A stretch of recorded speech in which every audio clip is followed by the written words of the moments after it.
Big political drama is unfolding in Nigeria as Senate President Godswill Akpabio faces serious allegations of sexual harassment. The controversy has sparked calls for his resignation and even led to a massive lawsuit. What's really going on? Let's break it all down. Senator Natasha Akpoti-Uduaghan recently dropped a bombshell accusing Senate President Godswill Akpabio of sexual harassment. She claims that during a visit to his residence last December, he made inappropriate advances toward her. When she resisted, she alleges that he began sabotaging her work in the Senate, especially her motion to investigate corruption at the Ajaokuta Steel Company. In response, the Conference of Nigeria Political Parties, CNPP, is demanding that Akpabio step down while an investigation is carried out. They argue that public officials must be held to the highest ethical standards and that ignoring these allegations could damage public trust in the Senate. The Senate's spokesperson, Yemi Adaramodu, has stated that no formal complaint has been filed yet.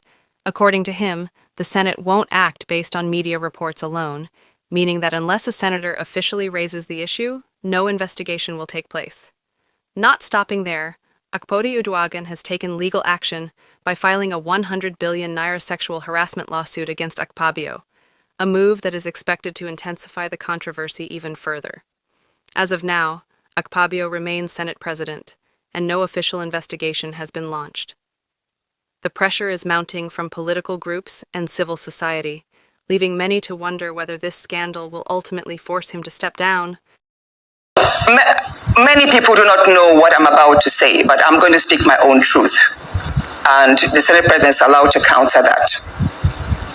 It all started on the 8th of December, 2023, which was a day before his birthday and my birthday. We are birthday mates. We were all in Akwa Ibom because he had a big fanfare in the stadium. Myself, my husband, and a few of his close friends, we went to Akwa Ibom. And at first we were at Ikot Ekpene. We were in his house in Ikot Ekpene. Then we all moved to his house in Uyo, which was about 8 p.m. And he held my hand and said he wanted to show me around his house. My husband was walking behind us, just 3 of us. We're walking around from room to room. He showed me the beautiful interior. This was done by this, by that, this designer here, he bought this from us. I was like, oh, it's beautiful. And then I noticed that he hastened his pace while still holding my hand. And my husband was behind, still on his phone, but he was catching up whenever he could. And then he got to this particular sitting room, and he said, do you like my house? I said, of course, sir. Every room, beautiful, nice interior, quality taste. He said, now that you're a senator, I'm going to create time for us to come spend quality moments here. You will enjoy it. At that point, I just pulled away and I was like, I don't really understand what exactly that meant. But then my husband now, when I turned around, I saw my husband was already near me. And the way my husband looked at me and looked at him, I was beginning to wonder, did he hear part of that inciting statements or not?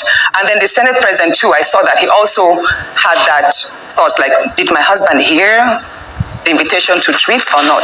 So then the Senate President now said, oh, by the way, let me show you my chapel. He has a chapel in his house as well. So when we were going to the chapel, you know, we walked in silence and all.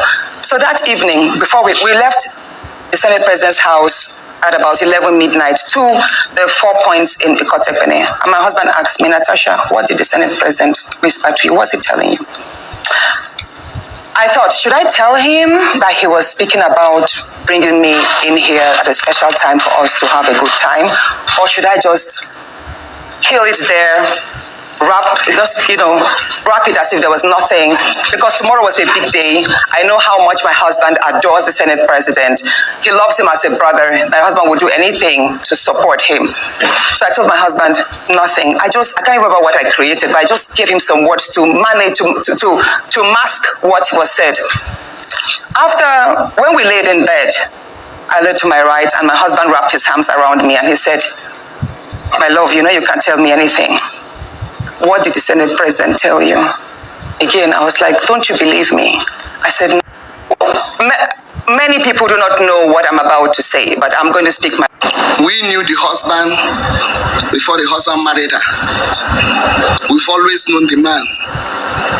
they were very good friends, or they are still very good friends. So I really don't understand where